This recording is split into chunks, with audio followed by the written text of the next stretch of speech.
আজানের সময় আকাশের দিকে তাকে একটি দোয়া পড়েন, আপনার সব দোয়া কবুল হবে। আল্লাহর কসম করে বলছি, আল্লাহর কসম করে বলছি, পরীক্ষিত আমল এগুলো শেয়ার করে দিবা। তুমি আমল না করেও সব পাবা তোমার একটা শেয়ারে। এটি যদি শুনে অন্যকে আমল করে তুমি আর সব পেয়ে যাবা। আজানের সময় যখন আজান হয় তখন আমরা কথাবার্তা বলি, এগুলো অনুচিত। আপনি আজানের সময় আকাশের দিকে তাকিয়ে একটি দোয়া পড়বেন। এই দোয়াটি আমরা অনেকেই পারি। এখন বলবেন হুজুর কমন পড়ে গেছে দোয়া।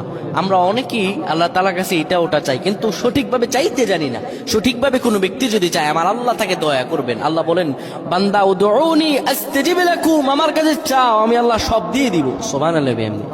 যখন আপনার আজান হয়, আজানের সময় আপনি আসমানের দিকে তাকান, তাকিয়ে আপনি বলুন, পড়তে থাকেন, আল্লাহুম্মা আনতা রাব্বি লা ইলাহা ইল্লা আনতা খলাকতানি ওয়া আনা আবদুকা ওয়া আনা আলা আহদিকা ওয়া ওয়া'দিকা মাসতাতা'তু আউযু বিকা মিন শাররি মা সানা'তু আবু'ু লাকা বিনি'মাতিকা আলাইয়া ওয়া আবু'ু বিযানবি ফাগফির লি ফাইন্নাহু লা ইয়াগফিরুয যুনুবা ইল্লা আনতা।